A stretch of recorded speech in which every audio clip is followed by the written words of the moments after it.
الحمد للہ رب العالمین والصلاة والسلام علی سید الانبیاء والمرسلین اما بعد فاعوذ باللہ من الشیطان الرجیم بسم اللہ الرحمن الرحیم۔ الحمدللہ ایک بار پھر ہفتہ وار پروگرام احکام اسلام کے ساتھ آپ کی خدمت میں حاضر ہیں۔ نور الہدیٰ نیٹ ورک کے تحت منعقد اس احکام اسلام پروگرام کا مقصد عوام اور عوام اہل سنت اور مسلمانوں کے اندر علم کو فروغ دینا ہے۔ فی زمانہ معاشرے کے اندر اگر ہم نگاہ دوڑائیں تو علم دین سے دوری یہ بڑے طبقے کے اندر پائی جاتی ہے، قرآن سے دوری، حدیث سے بے رغبتی ایک بڑے طبقے کے اندر نظر آتی ہے۔ نور الہدیٰ نیٹ ورک کا مقصد اور ہمارا نعرہ ہی یہ ہے کہ علم حاصل کیجئے، علم پر عمل کریں اور علم کو عام کریں۔ اسی جذبے کے تحت یہ پروگرام بھی آپ کی خدمت میں لائیو پیش کیا جاتا ہے، اور ہمارا موضوع چل رہا تھا احکام اسلام میں وضو سے متعلق۔ گزشتہ پروگرام میں ہم نے آپ کو وضو کا طریقہ بیان کیا تھا کہ وضو میں 4 فرائض ہیں، اور پھر اسی طرح وضو میں دھونا اور مسح کرنا اس کا کیا فرق ہے، اور پھر وضو میں ضمناً مزید کچھ مسائل جو ہمارے پاس آئے اس کا جواب دیا گیا تھا۔ آج انشاءاللہ ہم وضو کو توڑنے والی جو اشیاء ہیں ان پر گفتگو کریں گے کہ وضو کن چیزوں سے ٹوٹ جاتا ہے۔ دیکھیے، وضو کرنا بہت آسان ہے، لیکن وضو توڑنے والے بہت سارے اسباب ہیں، بہت سارے معاملات ہیں جن کا جاننا مسلمان کے لیے ضروری ہے، تاکہ جب یہ چیزیں پائی جائیں تو وہ وضو دوبارہ کر لے۔ ان میں سب سے بنیادی چیز یہ کہ سبیلین سے اگر نجاست کا خروج ہو جائے، یعنی شرمگاہ سے اگر نجاست خارج ہو تو اس سے وضو ٹوٹ جاتا ہے۔ اسی طرح خروج ریح، اس سے بھی وضو ٹوٹ جاتا ہے۔ اس کے علاوہ جو دوسرا وضو کو توڑنے کا سبب ہے یا دوسری وضو کو توڑنے والی شے ہے وہ ہے خون۔ اگر جسم سے خون نکلا اور نکلنے کے بعد وہ اتنی صلاحیت رکھتا ہے کہ ایسے مقام کی طرف چلا جائے، یعنی خون نکل کر ایسے مقام کی طرف جانے کی صلاحیت رکھتا ہے کہ جس کو وضو یا غسل میں دھونا فرض ہوتا ہے، تو اب اس خون کے نکلنے سے بھی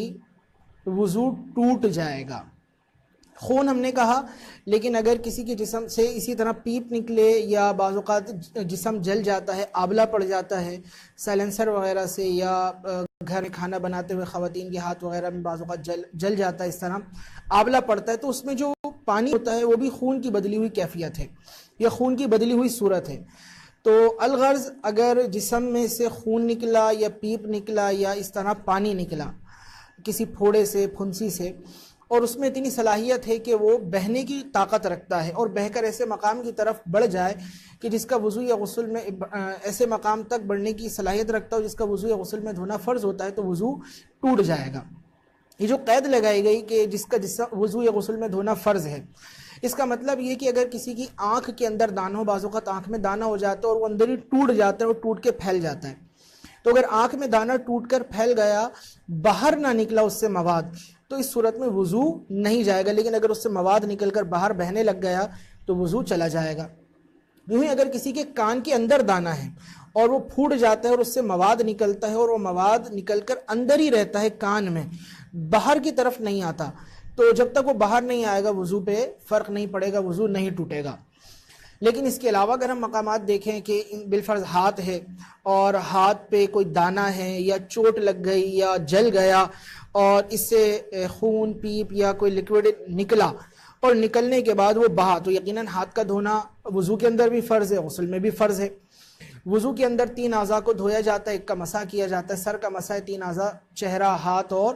پیر یہ دھوئے جاتے ہیں اور اس اپنی مقداروں کے ساتھ۔ غسل کے اندر تمام ظاہری بدن پر پانی بہایا جاتا ہے۔ اگر کسی کو گھٹنے میں چوٹ لگ گئی اور اس کے زخم ہو گئے اور وہاں سے پانی نکل کر بہتا ہے، تو یقیناً یہ گھٹنا اور گھٹنے سے نیچے جو پنڈلی ہے اس کا غسل میں دھونا فرض ہے، تو اس کا وضو ٹوٹ جائے گا۔ لیکن اگر ایسا ہوا کہ کسی شخص کے چوٹ سے یا زخم سے مواد نکلا اور نکلنے کے بعد اس نے اسے پوچھ لیا روئی کے ذریعے یا کسی کپڑے کے ذریعے، اس کو بہنے نہ دیا، کہ اس نے کہا نہیں ہم نے تو احکام سامنے سنا تھا بہنے سے ٹوٹتا ہے، تو ہم نے بہنا نہیں کہا، ہم نے بہنے کی صلاحیت رکھنے والا کہا ہے۔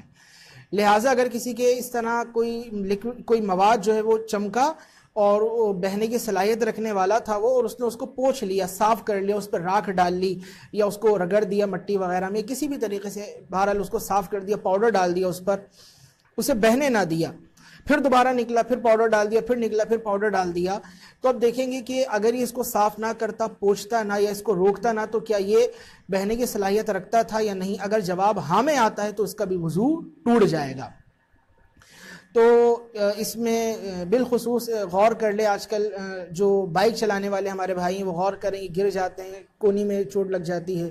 گھٹنا چھل جاتا ہے اور پھر خون نکلنے لگتا ہے بعض اوقات، اور وہ کپڑے سن جاتے ہیں اس سے، اور جو نماز پڑھنے والے ہیں بعض اوقات وہ توجہ نہیں کر پاتے، تو اس پر ضرور توجہ کیجیے۔ اسی طرح اگر کسی کے زخم ہے یا پھوڑا ہے یا پھنسی ہے، تو آپ نے دیکھا ہوگا بعض لوگوں کو عادت ہوتی ہے وہ اپنے دانے دباتے رہتے ہیں، چہرے پر ہے تو دانے دبا دبا کے اس سے مواد نکالیں گے، ہاتھ میں دانے تو اس کو دباتے رہتے ہیں، کیوں ہے؟ اس کو ختم کیا جائے، اس کو اپنے سے کھرچ کے پھینک دیا جائے۔ تو جب تک اس کے اندر مواد موجود ہے تو وضو پہ تو کوئی فرق نہیں پڑا، لیکن جب اس کو پھوڑ دیا یا نوچ دیا، اب دیکھیں گے جو اس سے چیز نکل رہی ہے وہ بہنے کی صلاحیت رکھتی ہے اور ایسے مقام کی طرف بڑھ رہی ہے جس کا وضو یا غسل میں دھونا فرض ہے، جواب ہاں میں آتا ہے تو وضو کرنا لازم ہو جائے گا اگر وضو تھا، یعنی لازم کرنے سے مراد نماز کے لیے، قرآن پڑھنے کے لیے، طواف کعبہ کے لیے، تو بہرحال وضو اس سے ٹوٹ جائے گا۔ یوں ہی یہاں پر وہ افراد کے جو آشوب چشم کے مرض میں مبتلا ہیں، دیکھیے خون جو ہے بیماری کی وجہ سے یا تکلیف یا چوٹ وغیرہ لگ جاتی ہے تو اس کی حیت بدل جاتی ہے، رنگ بدل جاتا ہے، صورت بدل جاتی ہے، تو بعض اوقات آشوب چشم کا مرض چلتا ہے، آنکھیں دکھنے آ جاتی ہیں اور چپکن ہو جاتی ہیں آنکھوں میں اور آنسو نکلتے ہیں۔ تو اگر کسی کو آشوب چشم کا مرض ہے اور اس کی آنکھ سے آنسو نکلتا ہے تو اس کو پوچھ لیا اس نے، یاد رکھیے یہ جو نکلنے والا آنسو ہے یہ پیشاب کی طرح نجس ہے، تو خون ہے، یہ خون کی بدلی ہوئی ایک صورت ہے، تو اس سے بھی اگر وضو تھا تو وضو ٹوٹ جائے گا۔ تو اس کو بعضوں کا آستین سے صاف کر لیتے ہیں، ہاتھ سے صاف کر لیتے ہیں، اور پھر اسی سے کھانا بھی کھا لیا، سمجھتے ہیں یہ عام آنسو ہی ہے، یہ عام آنسو نہیں ہوتا، دکھتی آنکھ سے جو نکلے گا اس سے وضو ٹوٹ جائے گا اور یہ نجس ہے۔ اسی طرح اگر کسی کو آنکھ میں آشوب چشم کے علاوہ کوئی اور مرض ہو، آنکھ کی بیماری ہو اور اس سے اس طرح آنسو وغیرہ نکلتے ہوں تو اس صورت میں بھی وضو ٹوٹ جاتا ہے۔ یوں ہی لعاب، بعض اوقات اس کے ساتھ خون آتا ہے، یعنی اگر کسی نے لعاب پھینکا تو اس میں خون ہے، اب ذہن میں یہ مسئلہ آتا ہے کہ اب وضو رہا یا ٹوٹ گیا، تو اس میں بہت آسان سا اصول یاد رکھیے گا، اگر لعاب پر خون کا غلبہ ہے وضو ٹوٹ جائے گا، اور اگر لعاب غالب تھوک غالب ہے تو اس سے وضو پر فرق نہیں پڑے گا۔ اب غلبہ کس طرح پتہ چلے گا؟ غلبے کی پہچان یہ ہے کہ اگر تھوک سرخ ہو جائے تو اسے غلبہ مانا جائے گا، وضو چلا جائے گا، اور اگر زردی اس کے اندر پیدا ہو جائے تو اس کا مطلب ہے خون تھوڑی مقدار میں نکلا ہے، لعاب کا غلبہ ہے، تو اس صورت میں وضو پر فرق نہیں پڑتا۔ یوں ہی وضو کے دوران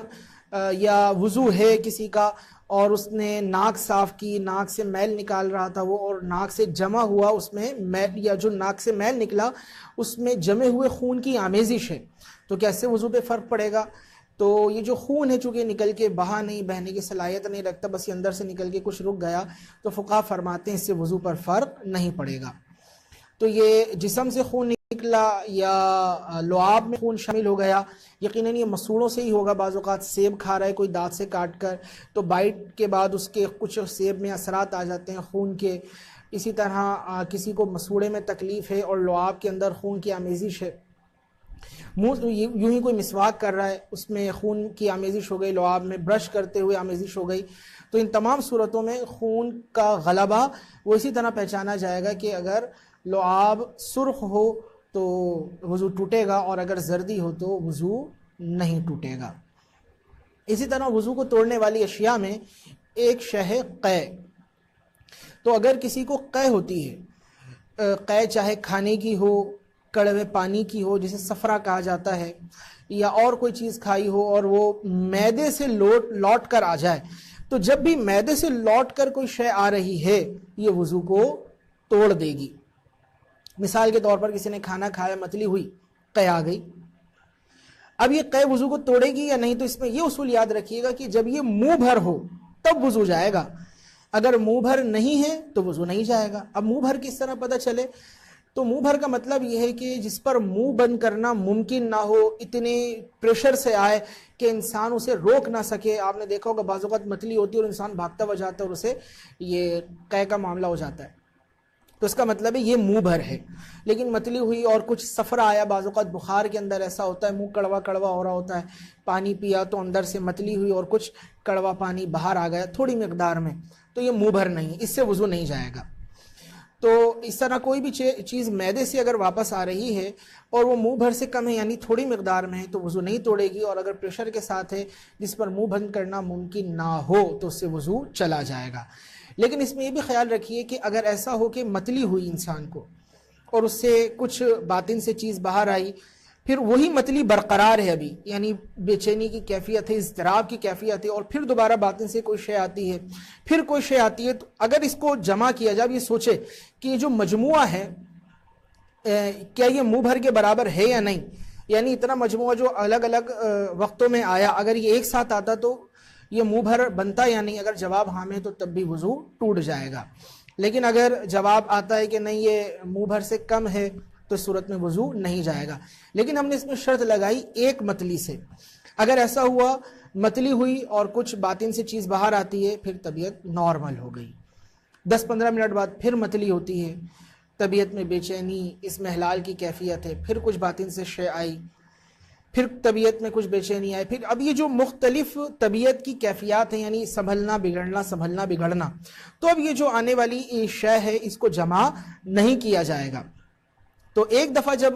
متلی سے اس طرح باطن سے یا لیکوڈ یا کوئی بھی چیز کھانا اور یہ سفرہ وغیرہ آئے تو اگر ایک متلی سے مختلف اوقات میں جمع کر کے دیکھیں منہ بھر کے برابر ہے وضو توڑ دے گی، منہ بھر سے کم ہے وضو نہیں جائے گا۔ لیکن اگر پریشر کے ساتھ آتی ہے جسے منہ بھر کہا جاتا ہے تو بہرحال اس سے وضو چلا جائے گا۔ یوں ہی بعض اوقات خون کی قے آ جاتی ہے، تو اگر کسی کو خون کی قے آتی ہے، اب خون کی قے آنے کی مختلف وجوہات ہیں، کسی کو دل کا مسئلہ ہے، کسی کے معدے میں زخم ہے، بعض اوقات جادو کے ذریعے بھی یہ معاملہ ہوتا ہے کہ عملیات کروا دیے جاتے ہیں اور باطن میں جو ہے نا وہ معدے کے اندر خون کی نسیں کھل جاتی ہیں اور انسان کو متلی ہوتی ہے اور خون کی کلیاں کرتا ہے، وہ خون کی الٹیاں کر رہا ہوتا ہے۔ تو بہرحال جب اس طرح خون کی قے آ رہی ہے تو اس میں دیکھیں یہ خون تھوک سے غالب ہے یا کم ہے، تو وہی جو اس میں پیچھے ہم نے اصول بیان کیا تھا، اگر یہ سب ریڈ ہی ہے تو پھر اس صورت میں تو وضو چلا جائے گا، اور اگر کم مقدار میں آئی ہے یعنی تھوک کے اندر صرف زردی ہے، غلبہ خون نہیں ہے، تو پھر اس صورت میں وضو نہیں جائے گا۔ بعض اوقات جمع ہوا خون بھی آتا ہے باطن سے، اس کی بھی مختلف وجوہات ہوتی ہیں کہ وہی نسیں وغیرہ اندر کھل گئیں معدے کے منہ میں، اور معدے کے اندر جو ہے اس طرح کا کچھ تعفن پھیل گیا ہے، تو اگر جمع ہوا خون آیا تو اس صورت میں انسان غور کرے کہ یہ کس طرح ہے۔ بعض اوقات انسان کو بلغم وغیرہ کی بھی قے آتی ہے، تو جب بلغم وغیرہ کی قے آئے تو یاد رکھیے اس سے وضو پر کوئی فرق نہیں پڑتا اور اس سے وضو نہیں ٹوٹا کرتا۔ مزید وضو کو توڑنے والی اشیاء ہیں، ہم اس کو آج یہیں تک ہی بیان کریں گے کیونکہ اگر بہت زیادہ بیان کر دیں تو سیکھنے والوں کے لیے بعض اوقات اس کا ضبط کرنا، اس کو یاد رکھنا کچھ دشوار ہو جاتا ہے۔ تو آج جو خون سے متعلقہ وضو کو توڑنے والے معاملات ہیں وہ ہم نے آپ کی خدمت میں بیان کیے۔ انشاءاللہ تبارک و تعالی نیکسٹ پروگرام میں مزید ہم آپ کی خدمت میں وضو کو توڑنے والی اشیاء کو بیان کریں گے۔ اب انشاءاللہ سوالات اور جوابات کا سیشن ہوگا۔ پچھلی دفعہ ہمارے پاس سوالات آئے تھے اور ان کے جوابات نہیں ہو سکے تھے، تو یہاں سے ابتدا کرتے ہیں ہم۔ ایک بھائی نے سوال کیا تھا کمنٹس میں کہ اگر فجر کی جماعت قائم ہو جائے تو اس صورت میں سنتیں ادا کر سکتے ہیں یا نہیں، یعنی ایسا ہوا کہ کوئی شخص لیٹ مسجد میں آیا اور جماعت قائم ہو چکی تھی تو اب یہ سنتیں پڑھے یا جماعت میں شریک ہو جائے۔ تو دیکھیے اس میں یہ اپنے آپ سے سوال کرے یا اپنے ذہن میں یہ سوچے کہ اگر میں سنتیں ادا کر کے امام صاحب کو جماعت میں پالوں گا،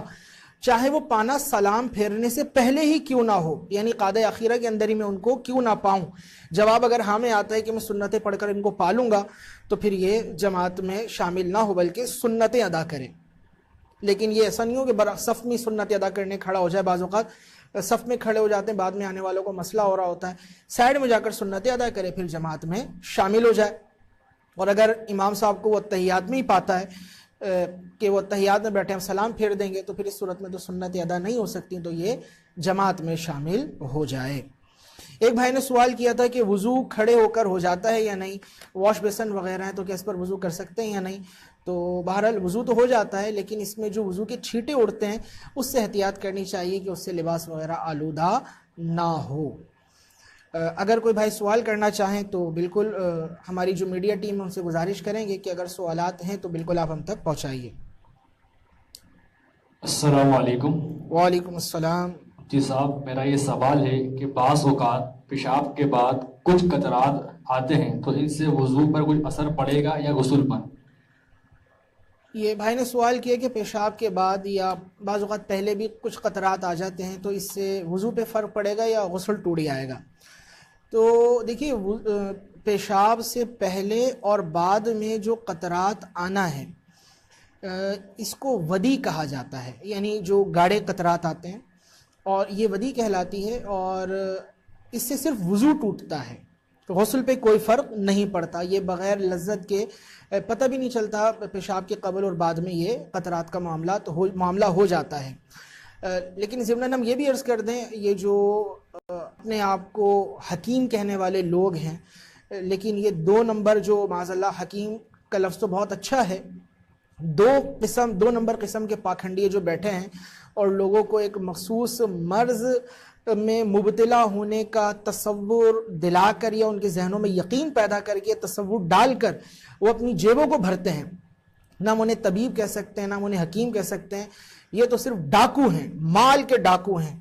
جان کے ڈاکو ہیں، صحت کے ڈاکو ہیں۔ یہ کہتے ہیں کہ آپ کو کوئی مرض ہو گیا ہے یا جس کی وجہ سے یہ بہت بری بیماری ہو گئی ہے آپ کو، اور آپ ان قریب جو ہے دنیا میں جو ہے نا ایک عبرت کا نشان بن جائیں گے۔ تو یاد رکھیے، یہ قبل اور بعد میں جو قطرات ہیں یہ گردوں سے پگھل کے آنے والی چربی ہوتی ہے، موسم کی تیزی کی بنا پر، یا جب گرم موسم ہے یا گرم اشیاء کھا لی ہیں یا مرچ مسالے والی اشیاء کھا لی ہیں تو اس کی بنا پر ہمارے گردے، آپ نے دیکھا ہوگا کبھی قربانی میں آپ دیکھیں جانور کے بھی جو گردے ہوتے ہیں وہ چربی کے اندر چھپے ہوئے ہوتے ہیں، تو ہمارے ساتھ بھی یہ معاملہ ہے۔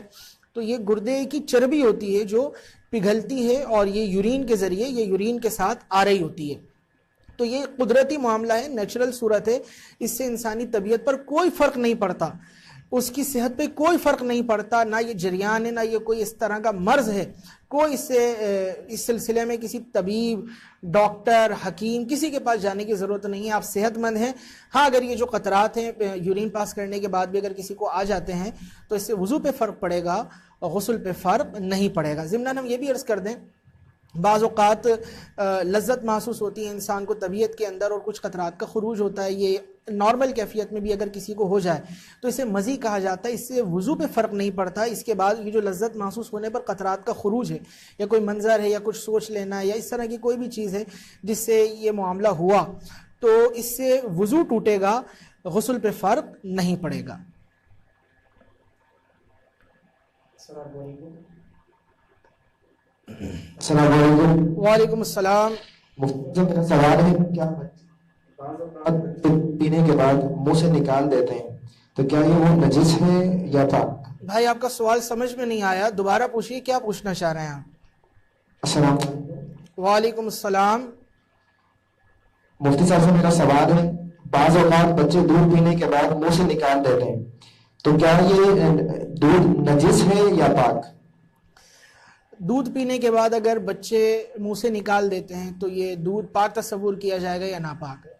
تو یہ آپ نے دیکھا ہوگا جو چھوٹے بچے ہوتے ہیں، شیرخوار بھی ان کو کہا جاتا ہے، یا جو دودھ پینے کی عمر ہوتی ہے اس میں دودھ پی رہے ہوتے ہیں، مائیں انہیں کندھے پہ جو سر رکھ کر ہضم کروا رہی ہوتی ہیں، اور اسی طرح چاچو ہیں، ماموں ہیں، انہیں بھی بڑا شوق ہوتا ہے بچوں کو لینے کا، یہ گود میں کھلا رہے ہوتے ہیں اور بچہ منہ سے دودھ کی کلی کر دیتا ہے۔ تو اگر یہ دودھ سینے سے واپس آیا ہے تو یہ ناپاک نہیں ہے، نجس نہیں، اور اگر یہ معدے سے واپس آیا ہے ہو کر تو یہ پیشاب کی طرح نجس ہے۔ اگر ان کپڑوں کے اندر نماز پڑھ لی، یعنی یہ زیادہ مقدار میں لگ گیا ہے اور اس میں نماز پڑھ لی تو پھر نماز نہیں ہوگی، یعنی جو اس کی ممنوع مقدار ہے درہم سے زائد والی تو اس صورت میں پھر نماز نہیں ہوگی، تو اس پہ توجہ کرنی چاہیے۔ بعض اوقات اس کو ایسے گیلے کپڑا پھیر دیتے ہیں اور سمجھتے ہیں کہ یہ صاف ہے۔ معدے سے آنے کی علامت یہ ہوتی ہے کہ یہ پھٹا پھٹا ہوتا ہے، جس طرح ہم نے آپ کو بیان کیا کہ خون جو ہے جمع ہوا ہوتا ہے نا، یہ اگر معدے کے اندر پڑا رہا اور پھر یہ آیا معدے سے واپس، تو جس طرح جمع ہوا خون منہ بھر آتا ہے، وضو ٹوٹ جائے گا۔ تو بچے کے منہ سے جو دودھ نکل رہا ہے اگر معدے سے آ رہا ہے یہ، تو بچے کا تو وضو ٹوٹے نہ ٹوٹنے کا کوئی معاملہ نہیں ہے، لیکن جس کے لگا ہے اس کے کپڑوں پہ نجاست یا عدم نجاست کا معاملہ ضرور ہوگا۔ السلام علیکم۔ وعلیکم السلام۔ مفتی صاحب سے میرا سوال یہ ہے کہ کیا سگریٹ پینے سے وضو پہ کوئی اثر پڑے گا؟ بھائی نے سوال کیا سگریٹ پینے سے کیا وضو پہ فرق پڑتا ہے؟ سگریٹ پینے سے وضو پہ تو کوئی فرق نہیں پڑتا، ہاں یہ ہے کہ منہ کے اندر اسمیل آ جاتی ہے۔ لوگ کہتے ہیں کہ آج کل خوشبودار پتی آتی ہے، لیکن بہرحال یہ کوئی بھی ہو، خوشبودار یا بدبودار، جس کو عرف میں کہا جا رہا ہے، لیکن منہ کے اندر اسمیل ضرور ہوتی ہے۔ اس حالت میں مسجد میں جانا ممنوع ہوتا ہے، بالخصوص یہ جو K2 اور یہ سستے قسم کے سگریٹ پی رہے ہوتے ہیں، اور پینے کے 2 گھنٹے بعد بھی منہ کے اندر اتنی خطرناک بدبو ہوتی ہے کہ اگر کسی مریض کے قریب لے جائیں تو وہ مریض بے ہوش اگر ہے تو اٹھ کے بیٹھ گیا، یا کومے میں تو اٹھ کر بیٹھ گیا۔ تو یہ ایسی حالت میں مسجد میں جانا منع ہوتا ہے، فرشتوں کو اس سے تکلیف ہوتی ہے، ناجائز صورت ہوگی مسجد میں جانے۔ بہرحال وضو پہ فرق نہیں پڑے گا۔ السلام علیکم۔ وعلیکم السلام۔ مفتی صاحب میرا سوال یہ ہے کہ گالی دینے کے بعد اور گانا سننے کے بعد وضو ٹوٹتا ہے یا نہیں؟ گالی دینے کے بعد اور گانا سننے کے بعد وضو ٹوٹے گا یا نہیں؟ تو گالی دینے سے بھی وضو نہیں ٹوٹتا، یعنی یہ گالی دینا نواقض وضو میں سے نہیں ہے، اور گانا سننے سے بھی وضو نہیں ٹوٹتا، یعنی گانا سننا وضو توڑنے والی اشیاء میں سے نہیں ہے، لیکن اس سے وضو کی برکت کے اندر ضرور فرق آ جاتا ہے۔ گالی دینا منہ کے اپنی اچھی زبان سے جو کلمہ پڑھنے والی ہے، قرآن پڑھنے والی ہے، اگرچہ قرآن پڑھنا بھی شروع نہیں کیا یعنی موقوف کیا ہوا ہے، لیکن مسلمان کی زبان سے گندے کلمات، فحش کلمات، گالیاں، اور پھر وضو ہونے کی حالت میں گندے کلمات اور یہ گالیاں، تو اس سے اپنے آپ کو بچانا چاہیے۔ بہرحال اگر کسی نے وضو تھا اور گالی وغیرہ دے دی ہے تو چاہیے دوبارہ وضو کر لے، بہرحال وضو ٹوٹے گا نہیں، تاکہ وضو کی نورانیت واپس آ جائے۔ یوں ہی کسی نے گانا سنا تو اسے بھی چاہیے کہ حالت وضو میں گانے اگر سن لیے تو دوبارہ وضو کر لے، تاکہ جو گانے سننے سے نحوست طاری ہوئی ہے دماغ پر، قلب پر، وہ دور ہو جائے۔ السلام علیکم۔ وعلیکم السلام۔ میرا مفتی صاحب سے سوال ہے، کیا بچے کو برہنہ دیکھنے سے وضو ٹوٹ جاتا ہے؟ ہمارے معاشرے میں یہ مسئلہ بڑا عام ہے کہ جیسے سوال ہوا کہ بچے کو اگر برہنہ دیکھ لیا، بعض اوقات یہ بھی ہے کہ اپنے آپ کو دیکھ لیا، کسی کے ستر پہ نگاہ پڑ گئی ہے تو اس سے وضو ٹوٹ جاتا ہے۔ یاد رکھیے، بچے کا ستر دیکھ لیا یا اپنے ستر پہ نگاہ پڑ گئی یا کسی کے ستر پہ بہرحال نگاہ پڑ جاتی ہے، اس سے وضو نہیں ٹوٹتا ہے، وضو پہ کوئی فرق نہیں پڑتا۔ السلام علیکم۔ وعلیکم السلام۔ میرا مفتی صاحب سے سوال یہ ہے کہ انجیکشن وغیرہ لگوانے سے وضو ٹوٹ جاتا ہے؟ انجیکشن لگانے سے وضو ٹوٹے گا یا نہیں؟ تو انجیکشن سے دوا جو ہے جسم میں انجیکٹ کی جا رہی ہوتی ہے، تو اگر دوا انجیکٹ کی اور وہ سوئی جو نڈل لگی ہے اس سے خون واپس نہیں آتا، اور یعنی خون نکلتا نہیں ہے، اس سے باطن سے کوئی چیز باہر نہیں نکلی، یا نکلی تو لیکن بہنے کی صلاحیت نہیں رکھتی ہے، تو اگر نکلی بہنے کی صلاحیت نہ رکھتی ہو تو اس صورت میں وضو نہیں جائے گا، لیکن اگر خون نکلا بہنے کی صلاحیت رکھتا ہے تو وضو چلا جائے گا۔ تو نفس انجیکشن لگوانے سے وضو نہیں ٹوٹے گا، یعنی ہم کوئی چیز اندر داخل کر رہے ہیں، دوا داخل کر رہے ہیں۔ ہاں، انجیکشن کے ذریعے خون نکالنا یہ الگ مسئلہ ہے۔ یہاں پہ جو سوال تھا وہ تھا دوا داخل کرنا، تو اگر دوا جسم کے اندر داخل کی اور ریٹرن کے اندر خون وغیرہ نہیں نکلا جو بہنے کی صلاحیت رکھتا ہو تو وضو پہ فرق نہیں پڑے گا، لیکن اگر کسی نے ٹیسٹ کے لیے خون نکالا تو اس سے وضو ضرور ٹوٹ جائے گا، کیونکہ سرنج کے اندر جو خون نکالا جاتا ہے وہ بہنے کی صلاحیت رکھتا ہے، بلکہ کئی بار اور بہت دور تک بہنے کی صلاحیت رکھتا ہے، اس سے یقیناً وضو پہ فرق پڑے گا اور وضو ٹوٹ جائے گا۔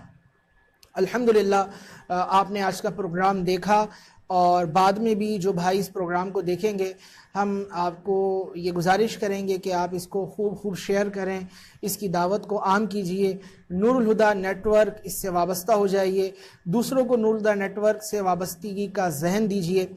جو آفیشیل پیج آپ کے سامنے یا جس آفیشیل پیج کے ذریعے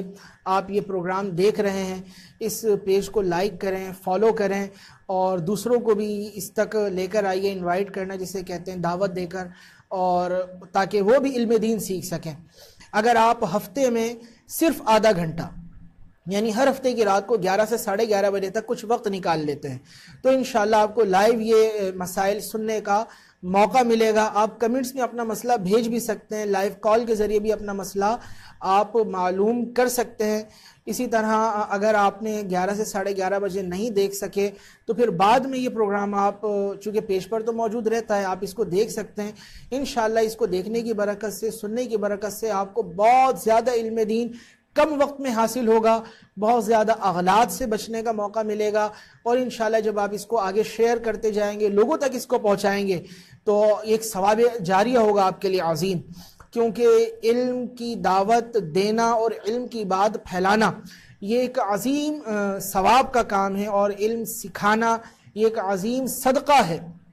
اور علم حاصل کرنا یہ عظیم ترین نیکی ہے۔ تو جو اس وقت میں ہمارے ساتھ رہے الحمدللہ اس نیکی کے اندر شریک رہے، اللہ تعالیٰ ان کا یہ شریک ہونا، ان کی سعی اپنی بارگاہ میں قبول فرمائے۔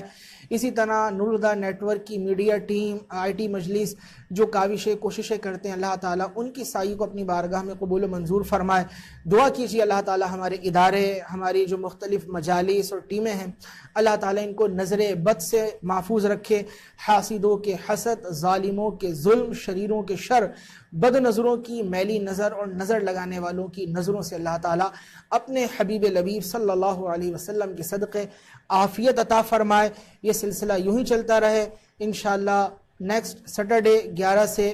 رات 11:30 بجے تک دوبارہ پروگرام احکام اسلام کے ذریعے آپ کی خدمت میں حاضر ہوں گے۔ تب تک کے لیے اجازت دیجیے۔ السلام علیکم ورحمۃ اللہ۔